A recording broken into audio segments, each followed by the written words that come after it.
recording. Hopefully it's okay. I'll share.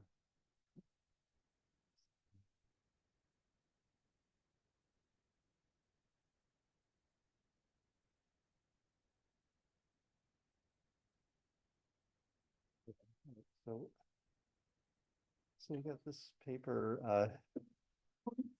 It's about intrinsically disordered proteins. So yeah, it would be nice if we had that thing was running, but I don't know how to make it not. See what it says here. For distance learning product. Option 2, PZT cameras and microphone audio. Right. Settings. No.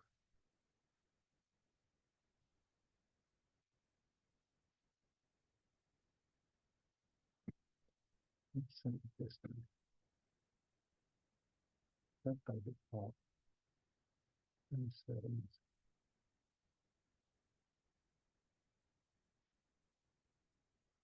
Well, anyway.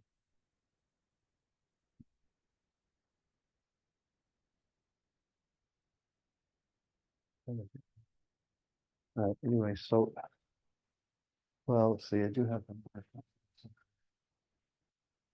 All right, so you have there's like proteins. I mean, the conventional thought is that they form some special shape. That there's some other molecule that's gonna fit into that shape, and say it has some kind of groups here, like hydroxyl, which that bond with kind of something on the other material that's coming in, like an amine. So those two would make a hydrogen bond, and then there'd be several of those kind of linkages at that site, and it geometrically also fits in, right? So that's kind of a folded native state protein. And then, so that was thought to be like all the proteins, and it is for archaeo, whatever he says here, archaeo something. Uh, so the life is kind of divided into these archaeo materials, and then bacteria, and then all the rest of life, like plants, humans, pigs, everything, right? So basically, for the archaeo things, all the proteins are like that. So the ancient life has only this kind of protein. And then when you get to more and more complicated life, the proteins become unfolded, which are basically polymers. And then there's these intrinsically disordered proteins. There's IDP, which are kind of partly folded. So they have kind of regions of folding, and then they have, he's assuming those are random walks between, like a self-avoiding walk between, and it's going to be something like that. So when you get to humans, we're at like 33%, 1/3 of our proteins are this kind of protein. And then like only 2/3 are these native state, right? So the reason is the thought goes that these things are like the control proteins that control everything that happens. It's like basically these are kind of like the worker proteins, and these are the boss proteins, you know, that kind of tell them where to go and how to function. So when these things get messed up, then you can get cancer, Alzheimer's, all this stuff is kind of associated with these proteins, that kind of protein. So they want to know like as much as they can tell about that kind of protein, these inherently, intrinsically disordered proteins, right? So anyway, so they want to study it as it goes through the cycle of like these can be chaperone proteins that'll, you have a protein when it's formed at the ribosome is just a straight line, and then these IDPs can come in and kind of hold its hand as it folds into the native state, right? So IDPs will be like chaperone proteins, I call. And he lists like a whole bunch of examples of these kind of proteins acting, right? So they want to identify these things and identify the state that they're in, because they have multiple states. So this has one, like the entropy for this is 0, like ln of one state is 0, right? So it has no entropy. Entropy of this is very large because it wiggles to all different states we've seen, right? So, and this thing's kind of in between, so it's got a lot of different conformations. So there isn't like one picture of the protein that you can see, right? So of almost all of these proteins have been mapped with X-ray diffraction and NMR. So you get things like this. This works here. So you can pick up all of them like this. So this thing is a horse spleen apoferritin, and it's kind of a chelating protein. These are alpha helices, so they just show it as a helix. That's an empty cylinder, you know. So use that as an example because the perfect for hydrodynamic radius is just the radius. If you have a hollow cylinder, the radius is a hydrodynamic radius. It's kind of the perfect protein for that. And then this other thing. So you can go to this protein data bank and you can type in the code or the name or anything you want to put here, and it'll give you that kind of structural information. So you can, I mean, if you want to develop drugs, this is kind of the key to doing it. You find out the shape that you need, then you just find molecules that would fit into it. This one, this gives details. Like this is more of a text detail thing.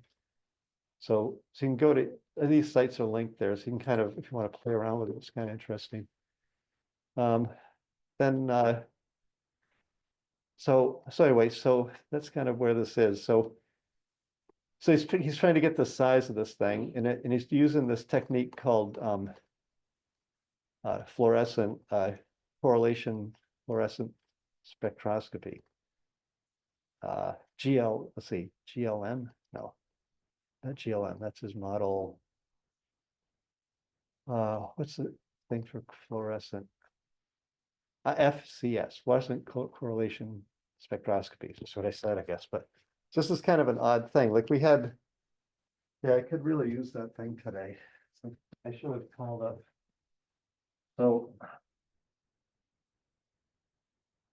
So we had PLS where you shoot a beam of light in, you have the sample, you pull out at some angle Q. That's going to give you 2 pi over some size scale. Then you look at the intensity there, and you see the intensity fluctuating. From that, you get a correlation function and a decaying correlation function that starts at 1 and goes to 0. The slope of that is E over T over tau. So you get this tau, and tau is like 1 over the diffusion coefficient, basically, right? So that's basically the dynamic light scattering. This fluorescence technique, you shoot a beam of light that's going to excite a fluorophore on some. So proteins will naturally fluoresce, and you can also tag proteins to fluoresce. So you could have a mixture of all different stuff in there. Say it's even a living cell. Like you can do this on a living cell or on an animal. You can do it on anything. So, but you have to probe with a beam that'll excite that fluorescence. So you come in with a single wavelength, and you come out with a different wavelength. And there's no angle, there's no Q in this thing. You're picking up this signal, right? So you need to have it focused. So this beam has to be focused down. So here it's collimated for DLS. This is focused to a spot, and then it'll give you a volume here. So you do that with a confocal microscope, which is a microscope you can raster across the space and get like a 3D image of the thing you're looking at. Like you can put a cell in there, you get a 3D image of a cell. And you can get the beam focused enough, you can get a small volume that you excite. And then you look for this radiation that comes off. It's a fluorescent that's coming from, radiation comes in, excites the groups on the protein, and they re-radiate a different wavelength because they absorb some of the light, right? So you pick up that wavelength, and it turns out as those proteins move in and out of that fixed volume, because you have such a fixed volume, you get this fluorescent intensity shows this shows this random fluctuation that has to do with the diffusion of the things in. So you take that, do a correlation function, you get the diffusion coefficient. So it's kind of more targeted. It's like a targeted DLS. Like with neutron scattering, you can tag with deuterium, and you can see one molecule in there. And here, this is kind of like neutron scattering for light in a sense, except it's not using the collimation and the angular resolution. It's just using the beam coming in focus to just a spot. And then you collect and you kind of do the same analysis afterwards, get the diffusion coefficient. So this diffusion coefficient, you guess, is called the long diffusion coefficient. So there's a guy named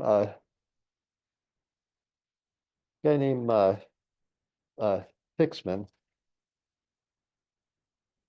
Fixman came up with this idea that you have in this diffusion thing, you have there's two kinds of diffusion that happen. So if you have a system of multiple, I mean, he was talking about polymers, but you can also do it for colloids.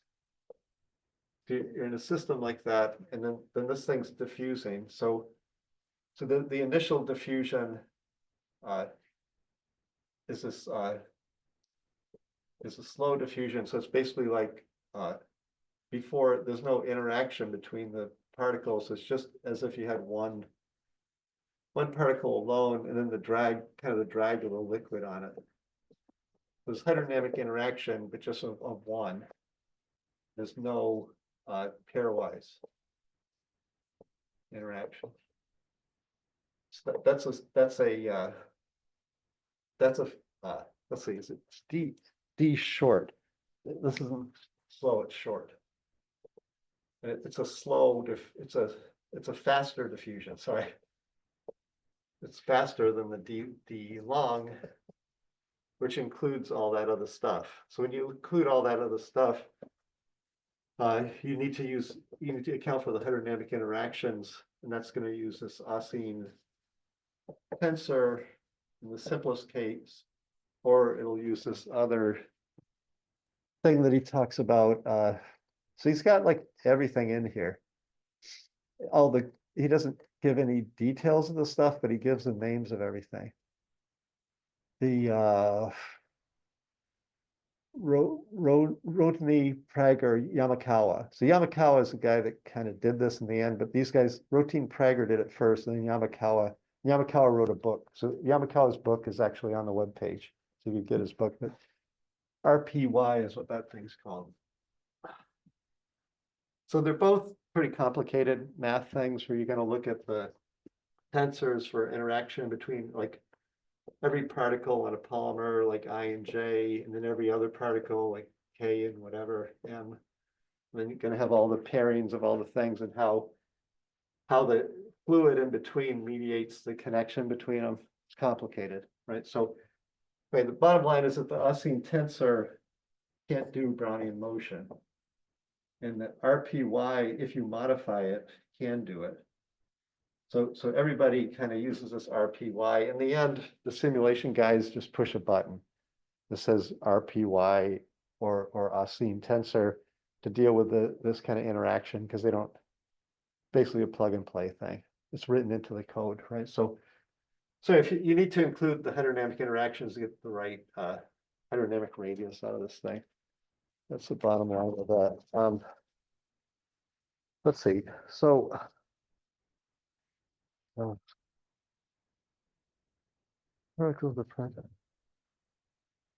yeah, so Ausseen developed his thing based on electromagnetic theory, where you have like a point source you have point charge, and you have a field around a point charge.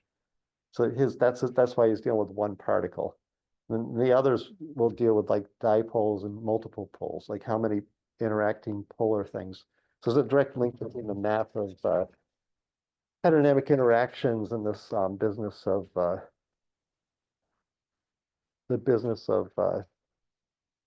dealing with the charges and the hydrodynamic interaction. But so let's see. Then he uses a thing called minimum dissipation theory. which just says that so he goes through all this stuff in here. So it's actually a little complicated. This is like his result from his fluorescence. So this is decay function, capital G, not the G1. So that's G1 minus G2. So G1 can be gotten from that. And this is how he has predicted from his computer simulation. He doesn't do a simulation, he does a calculation, right? But it's a little involved how he calculates. But he calculates it and he gets a perfect match with experimental. And there's a bunch of different experimentals that he gets it from. One is this fluorescent correlation spectroscopy. The others are listed. So analytic ultracentrifugation. So you take your material, and then there's going to be a friction coefficient associated with when you put it into a gravitational field and you amp it up by spinning it around in the circularly by centrifugation. And then by measuring the time of your proteins move from one side to the other, then you can get the friction coefficient, which is related to the diffusion coefficient with Stokes' law, with Einstein-Stokes. You have, the friction coefficient from your sedimentation measurement, and KT over that is the diffusion coefficient, right? And then from this, actually directly from that, 6 pi viscosity times RH gives you the hydrodynamic radius. Actually, you don't need the diffusion coefficient, you just get this friction factor, which is the factor that, like the force is the velocity times that friction factor, the force on the particle. Right, so anyway, that said, so that's kind of the simplest thing. I think you can probably just Google analytic ultracentrifugation. I didn't actually do that, but probably should have been done. There's probably a picture of it somewhere. There's an AI thing that tells about it, but the problem with AI, it doesn't show a picture of it, See if there's any. Yeah, there's a wiki page. So there's a machine. And this is kind of like, this will spin around and those tubes will hang out sideways. And then you just measure until the time it takes to get, somehow you detect when it comes down. I haven't run that. But anyway, I think it's pretty simple, more or less, SEC, we talked about a little bit. So you're going to put your material into a column. So you have a column that's made of a gel. So you have like a polystyrene gel. And then you put high pressure. So it's going to be like 100 megapascal. But so that's like 1,000 atmospheres or something, right? But basically, the diameter of this tube is like something like a 16th or 32nd of an inch. So basically, your force is like the pressure times the area, right? So your pressure could be huge. If you make the area small, it's not going to hurt you, right? So anytime you're working with high pressure, you want to have little teeny tubes doing stuff, Just a super high pressure because you're forcing a polymer through jello, it doesn't want to flow. Anyway, so there's a slow flow rate, and then this is a network of polymer. And then the small things can fit through every place. So it takes them a long, and they're going so slowly that you have like KT diffusion driving them, right? So they're going to explore all the space. Little ones can explore a lot of space. So it takes them a long time. The big ones can't because they don't fit. So they go through less space and they come out early. So you get big first, and then basically get the other stuff. So the selection is roughly based on the hydrodynamic radius, like the hydrodynamic volume, actually the molecule. So you can kind of say that the time it takes to come out is proportional to the volume of the molecule, roughly. And then you can kind of say, you can get the hydrodynamic radius from that. That's not a common way to get it, but apparently in biology it is. So, and then there's pulse field gradient in MR. So that's like an MRI. So basically, so the nuclei have some spin, and normally that spin is pointing in any direction. Magnetic spin, they have like north-south. if you put it into a huge magnetic field, then those things align. And then if you let go, they relax back to some random state. And that transition gives off a radio wave. Right? Or you can pulse it with a radio wave pulse, makes them kick over, and then they return, and you get a kind of a return radio wave. Right. So anyway, that's how you just do chemical characterization. If you make this magnetic field into a gradient or into some kind of shape, so it's strong here and weak there, then you can pick up this signal. You can pick up spatial resolution. That's kind of how MRI works. So there's analytic MRIs for materials, and there's this pulse field gradient NMR is basically MRI for kind of solutions. And with that, you can see the molecules move around. Like you can count say there's one group on it that's got a lot of hydrogen. You can see that move in and out, and you get the flux from that. So it's kind of non-invasive, even though you have a giant magnet. SEC is kind of distorting the thing, and centrifugation is probably distorting the molecule. And then dynamic light scattering is non-invasive, like it's just looking at it move around. We talked about that. And I mentioned this fluorescence correlation. Those different techniques. Those are the techniques he uses to compare in his table. He's comparing all the different measurements with his calculation.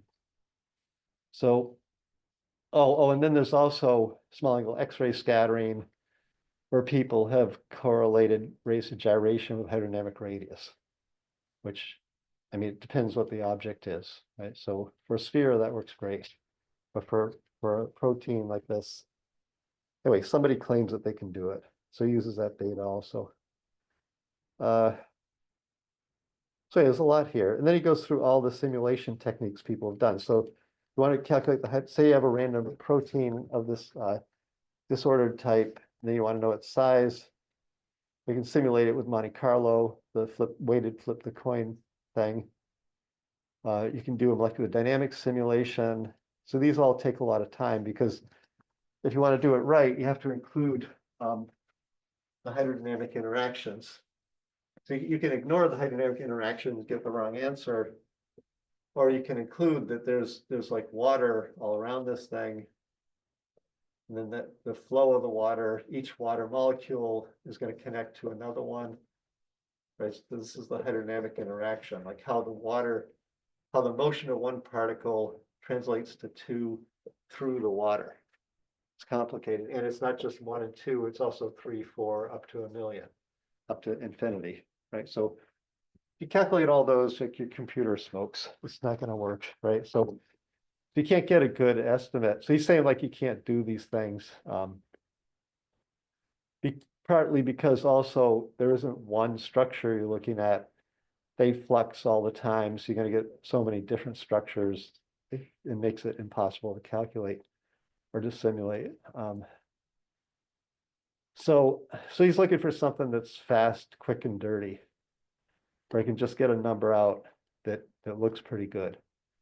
And he's got a technique that gets it in 3 minutes. So he just puts it in, and you can do it on a laptop. Okay, so you don't need a supercomputer. There's some advantage to that. So it sounds pretty good. So and other people are assuming it's a rigid body, again, it's not flexible. So there's that business, and then he says is that, let's see, he says there's 3 methods. Crickwood. All right. Motion spectroscopy.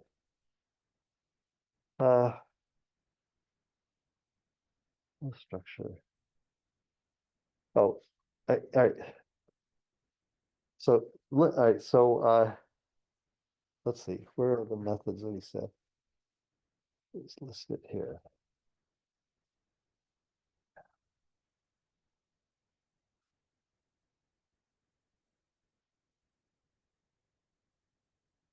Yeah, energy minimization. So if you want to know the structure, define the structure. There's got 1, 2, 3, 4, 5 ways to get the structure of one of these things. One is you just put the thing together, like you know the sequence. You kind of know they're in clump, or you don't even put in the clumps. So just put them in sequence, and you just let the thing minimize the energy. Move the things around until the energy reaches a minimum. All right, so that there's problems with that you can get stuck in local minima, right? And also the thing isn't actually one structure; it's fluxing all the time. So, and then those rigid body models that he talks about, which is just, I'm not sure what the rigid body is. It's basically a fixed structure. It hasn't been minimized. So just whatever you came up with. Then he mentions deep learning, which is artificial intelligence. So you feed it a bunch of structure, you feed it some information, like actual protein structures that are known. And then you compare with the hydrodynamic radius that comes out of that. And you keep feeding it structure and then hydrodynamic radius enough that finally you can feed in something it hasn't seen before and it can predict the hydrodynamic radius. So it's like an AI learning technique. He calls it deep learning. Then molecular dynamics. I guess the energy minimization is, and then molecular dynamics and in Monte Carlo are the two other like simulation techniques to use to try to find the structure. So he doesn't do any of those because he wants something that's faster than that. So,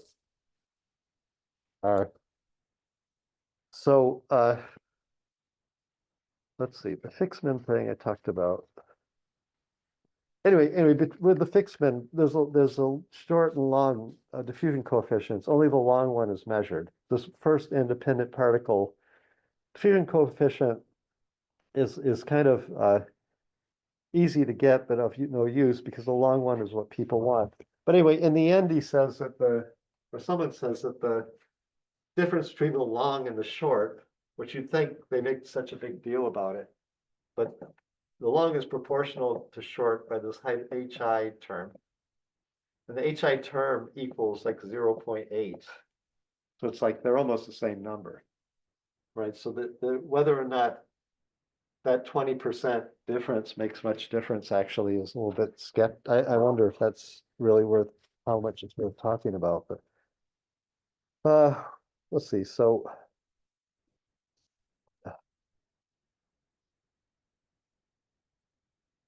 okay, so let's see, what do I got here? All right, so the other thing he mentions is these are the scaling techniques. So basically you can just ignore the structure altogether and say it's, he calls them phenomenological models. This is what we've dealt with. Like if you say it's a Rouse model, which is the chain model, bead chain model, or Gaussian chain, he calls it, then the hydrodynamic radius goes with molecular weight to the 1/2, and that's it. So you just predict hydrodynamic radius from a mass. And then if you use the Zim model, which includes good solvent in it, then you say that that's this 0.588. Okay, so someone asked, like, what's that 0.588? So, and I said it was just an empirical number, but it's not exactly true. So basically, we got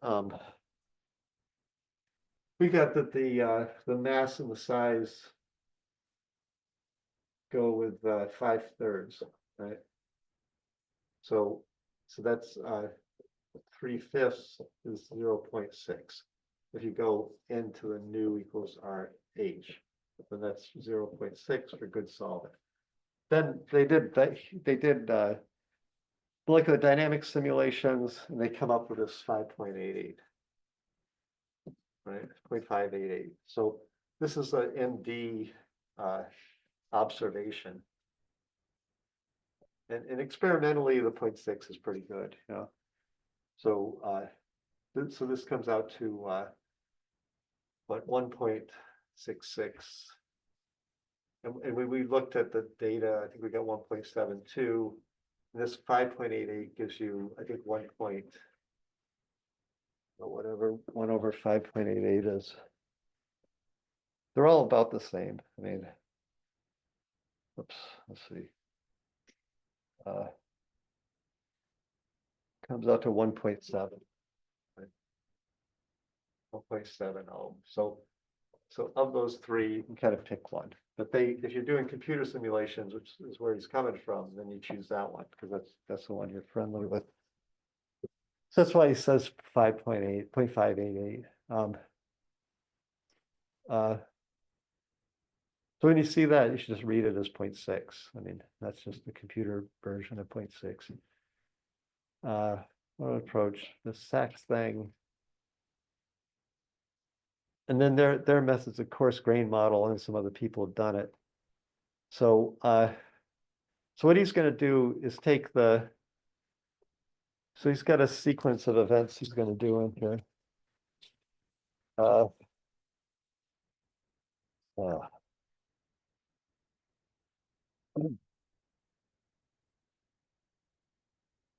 So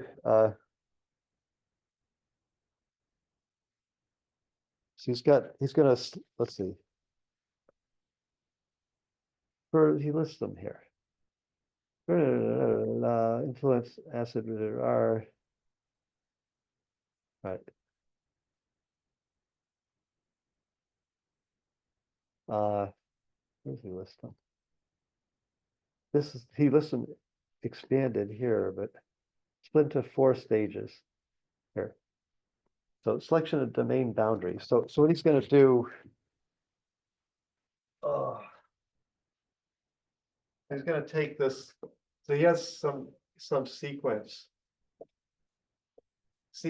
of amino acids, and he knows that some of these he can figure out, like some of these will cluster together into kind of folded structures. And he has this program called flexible mechano. Let's see, GLM. No, he has this program called DISOPRED3. So that's going to tell him, he's going to plug it into this kind of available shareware program that'll tell him which ones will form structures. So he's going to use DISOPRED3 to give him where these things are, to define those things. And that thing's going to give him, right, so that's the first thing he does. Number one, what's the sequence here? Selection of domain boundary. He calls that a domain boundary. So he's going to say, like, his domain boundaries from here to here. And then he needs to know what RH is that little of this thing, right? And then there'll be an RH for this thing, right? So this thing, the first thing is like select those regions, because the other regions in here, he's going to use, yeah. Yeah, they're going to be kind of folded. Yeah, the others are kind of unfolded. None of it is that discrete, right? Because the unfolded can have a little bit of helicity to them, and the folded can have some disorder in them. Basically, yeah, folded and unfolded. That's the idea. And he's going to connect it by these chains that are going to follow the like Zim model, basically the 0.588 scaling. Right. So he's going to get that, he's going to use that Zim model in this. He's going to use excluded volume using this other program called Flexible Mercano. That's going to give him the size of the other ones. So this COP3 is going to tell him where to look for the folded. And then Flexible Mercano is going to tell him the size, just like the distance of that kind of chain link between it. So that's the first thing he does. And then so then he has to calculate this RH of the globular domains. So he does that just using this equation. So he just plugs in. He says on average protein density is going to be 0.52 Daltons a 1,000 grams per mole. Right, so 520 grams per mole per angstrom cubed. 500 grams per mole per angstrom cube. Then he has his grams per mole of his dispod section. He's going to this is for folded proteins, for globular proteins, like, so so you have like expanded, and then they go to globular, which is collapsed, and then they make native state, which has shapes to it. So globular is kind of spherical, right? So anyway, so he has the average density of a globular protein, which is 3D. And then he can multiply that by the mass and then get the size of it from that, from the cube root of that. Then he adds on that it's got a hydration layer, and the hydration layer is 3 angstroms. That's the size of a water molecule stuck to the surface. So he says he can do that. So I mean, apparently he can. That gives him the size of his spheres. So then he has a bunch of spheres connected by wires, by kind of random walks. He knows the RHs of the spheres. So he's got, and there's different size spheres. I shouldn't have made them all the same size. Some of the spheres are little, some of them are huge, right? So there's different size spheres in it. And then blah, blah, blah. So all this can be done in 3 minutes, right? You just plug in the sequence of amino acids, boom, boom, boom, boom, boom, it just does it. And then the third, so there's 4 steps here. The third step, let's see. First step, section of domain, computation of steric radii of approximate spheres, globular domains, generation of location of the domains and linkers. And then, so that means that he has to arrange this thing in space, like it's a straight line at this point, and he has to arrange it in space, right? So he does that. Let's see, how does he do that? Location.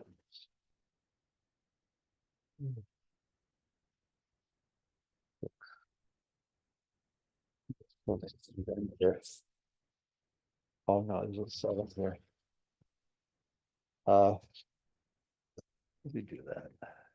He does it with a, let's see. He doesn't do a simulation. Centers of the beads are randomly, first he puts them in randomly. Centers of consecutive spheres. Centers distributed random walk spheres, sampling from the distribution achieve recursive algorithm. Oh, he just makes them into a random, a recursive algorithm. What he does is he does this. He has it all set up, so he has beads and chains, and he's just gonna go like here, I'm gonna start here, and I'm gonna do like 1, 2, I'm gonna put the chain, 3, I'm gonna put the big bead. 4, I'm gonna put in a little one, 5, I'm gonna put a chain, 6, I put a, so if that overlaps with that, he says, don't, I'm gonna throw that away and start over again. So I start over again, same thing, and then this time it goes over here, and then this goes over here, so that's good. He's gonna take a bunch of those and like average them. That's his recursive process. This is a kind of, could take a lot of time, but apparently not that much time. Because he only has so many units, and the coils in between are kind of fixed size, a random walk, and then you can just kind of do that quickly, apparently. So self-avoiding random walk structure algorithm. And then finally, he takes whatever he ends up with after doing that cooking, and he sticks the water on it. So he adds the 3 angstrom thing to it all over. And then from that, he calculates the head radius using the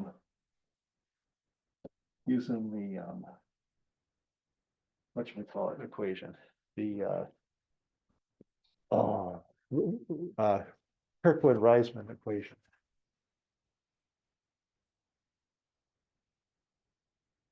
I don't know why I call it Kirkwood-Reisman, he calls it Kirkwood. But it's always I've always heard of it called Kirkwood-Reisman.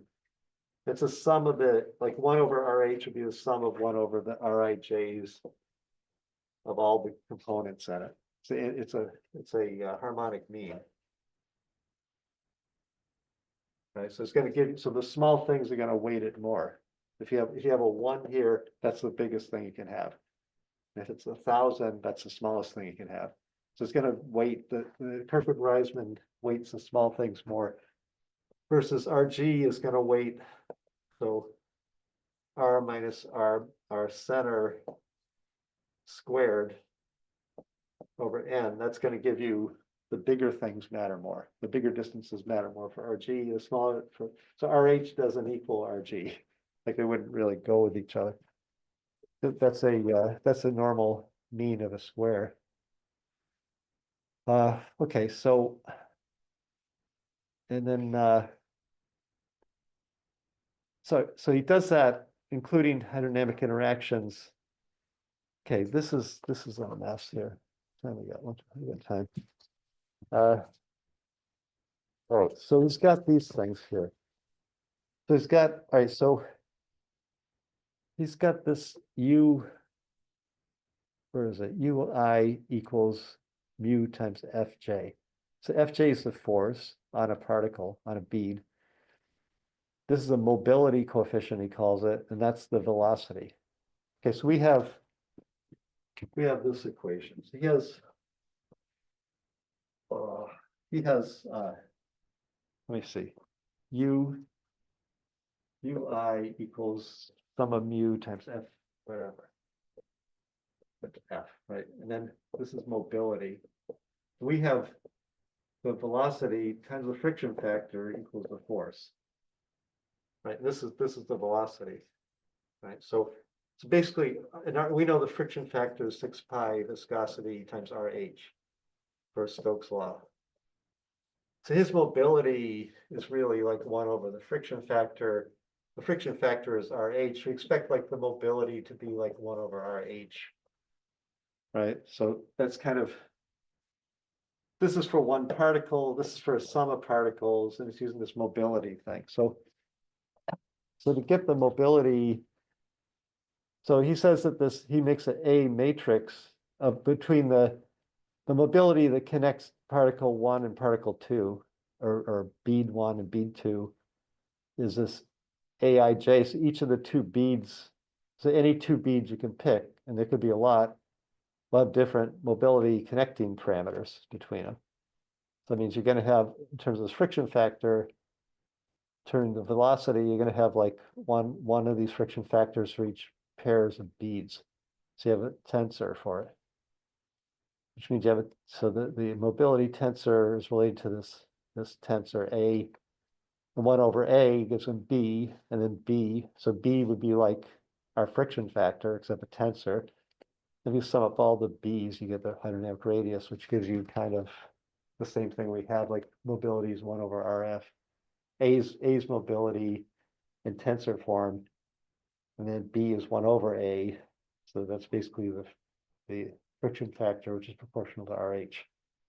It's kind of pretty messy here, but so he has 2 methods. One method is to use the Kirkwood-Reisman equation to get the hydrodynamic, and the other method is to use this hydrodynamic interaction equation, right, and get RH. And I think he says that he says it gives a better estimate, but I think I think they give the same answer. There's a lot in here, like, apparently this guy's pretty well known, because I looked around some other papers and his name keeps coming up, the lead author on this, this Waskiewicz, like his name pops up a lot. Even though this is the parent person that's responsible. But basically that name, maybe there's more than one Waskiewicz in Poland. There probably is, right? So maybe it's a different person, but basically that name comes up in this subject quite a bit. So anyway, pretty complicated paper. It's short, right? The nice thing is it's short. This is his fluorescent measurement. One for that, the one I showed you, that's this hollow sphere. And then this is a typical disordered, intrinsically disordered protein. And basically the decay curves look they're about the same size, right? So, and then finally he compares. So he gets good agreement between his prediction. I think these curves, and I couldn't really figure out, I think these curves are the scaling coefficient for like a Zim model, the good solvent scaling thing. So that works pretty well for the native state. Let's see, FPs are folded proteins. So those are the native state. And then the black, let's see. Oh, the other guys are there intrinsically. This work, he did measurements with fluorescence here, and there's also the other measurements from literature they collected. Right. So they're all over the place in a plot. You can't say like they're anything like native state. They're bigger than the native state, I guess. And then when you put them on his plot where he does his prediction, and he predicts also the native ones, like it's pretty good agreement. So you can predict, you give him some, how big is this protein, he can tell you in terms of hydrodynamic radius. And then also, well, you could look at how when you change the conformation, what hydrodynamic you would get. So if things happen to the protein in a process, and you can kind of follow it through. And the supplemental here, not sure this. He mentions some things in here. Actually, he mentions like table 2, and I'm not sure I can find it in here, but these are just kind of details, I guess. That's how he's that's how he's analyzing the fluorescent data. It's a little bit different than DLS, but it's roughly the same idea. Using this, then he said he refers to table 2 as listing all the different RHs, but there is no table 2. There's just table 1, right? I don't see any table 2. This figure 2. Those are this is how you write a protein. Like you could put this into the protein data bank and it would give you a protein. That's the sequence of amino acids. Yeah. Oh, it's just you just type in PDB, protein data bank. I think you can put that sequence in. I mean, you can definitely put like this thing in, right? But these aren't folded, so they might not be in there. Let's see, copy. Oops, what did I do? I want to say copy that. Oh, control copy. And put that. I didn't copy. Oh, right there. Do that. Yeah. It gives you kind of the protein, and if you want to explore it in 3D, you can do it. Like that's what it looks like. These are beta sheets, and then there's kind of a not structured part, and then another beta sheet. So there's alpha helix and beta sheets are what they show. That's a beta sheet, and alpha helix is a helical thing.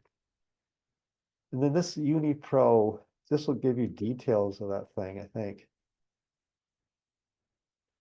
I think UniPro might need the name, like this thing. No. Protein Data Bank is, I think, older. It's like the original. Doesn't like that. Yeah, this guy isn't doing it for me. Anyway, you can search the protein that we had in there. That's just a 3D view of that. So, it's not, I didn't make a lot of links here, but those are linked up, but you can go to those. Then, and then, right, so there's not much in the supplemental. Let me just go to the questions here. So this is just asking you to say what. All right, so these disordered proteins, they're really sensitive to the environment.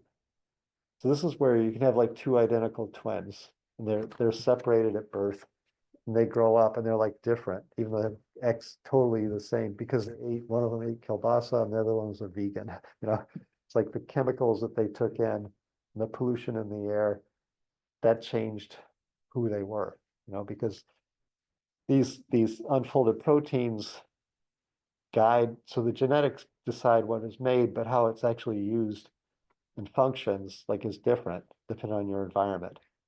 Like if you're missing some kind of vitamins, then like you're gonna die, right? So anyway, so this is kind of like epigenetics is a field that people are looking at now, which is basically this idea that like it isn't just your genetics that decides. It's actually like these other environmental features that are really controlling most of what's going on. like, yeah, you're going to be a human, but you know, you could be this kind of human or that kind, depending on your whatever you're exposed to, you know. So, um, and anyway, so this disordered proteins, I'll link to that. Look up this thing in the protein data bank, so you can just copy that and put it in. So this, yeah, this one definitely works in this thing. This is not a disordered protein though, so worked for me before. What is this thing doing that? It definitely got this to, oh, it doesn't want those things. Sorry, I copied the whole thing. All right, so it's got a lot of information. It'll give you a lot of information about the guy. It's from a horse. Tells you what it does. These are the active sites, like that where it does things, and tells you a lot of information about that protein. You know, shows you where it's found in the cell. It's like a book about that protein. Anyway, so it's got a little picture. See, now it sticks it, but so basically, it's kind of interesting. You can get that kind of information and then a picture of it. Just explain what you find, like it's from a horse, this and that, whatever it says there. And you can't do that for an IDP because you can't get that kind of structure information. Like this is all gotten because those are perfect, they will crystallize. So you can make a perfect crystal of those proteins, perfect arrangement in space, then put that into a diffraction, and the diffraction pattern is going to tell you exactly where every amino acid is in it. You can map it out. But the crystals that you can make on it are really small. So they're like 100 micron, maybe smaller. So you have to basically, crystallizing that is very difficult. So that's a whole field. Then putting the crystals into a diffractometer is difficult. And then you need a synchrotron to measure it because you got to have a high flux.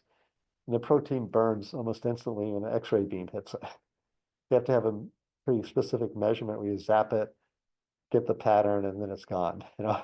So it's that kind of setup. So anyway, so there's a lot of the synchrotrons in the world were built to do that measurement, you know, because there's so much money in drug development.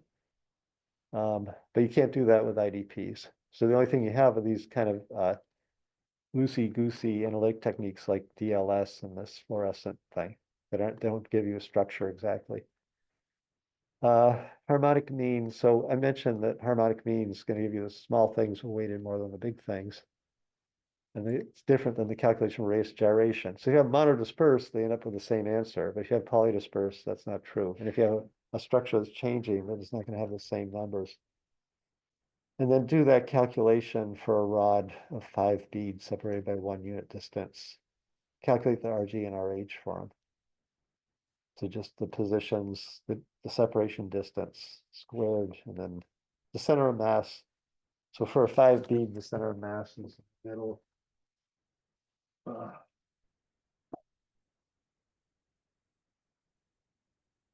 That's the center of mass, and we have this distance, that distance. We have like 1 plus 2 plus 1 plus 2 over 5 gives you, and 1 squared over 5 gives you RG squared. Right? And then RH is going to be 1 over Rij sum. Let's see, I guess it's 1 over n or something here. It's going to be 1/5 summation 1 over 1 plus 2 plus 1 plus 2. Oh, I guess it's times 5. This is 1 over RH, like that, right? So whatever, I think that's what I'm looking for there. Then what's the difference between short time, long time diffusion coefficients for polymer? So I mentioned that a little bit. What is the advantage of his modular thing over the Kirkwood-Reisman? So he's got the details of the structure in it. And then he uses a diffusion center. He mentions that in the paper to just figure out what the diffusion center is. Center of mass is where the middle of the structure. Rels and Zim. Then this thing, E is gonna be like a kind of tedious thing of going through each of those 5 things and saying, he mentions the problems in the paper with those techniques, you know. So you can just kind of find it in the paper and just say what he said. Anyway, that's about it. Any other question or anything? Over. All right, have a good break, you guys. It's, oh, on Monday, when we come back, Ben Yavet's gonna talk about, XPCS, X-ray photocolor spectroscopy, that's X-ray DLS. And I may or may not be here. We have beam time at Argonne, so I might go there. But I probably will be here, I think, so. But anyway, I might not be here, but Ben can do that thing, so. All right.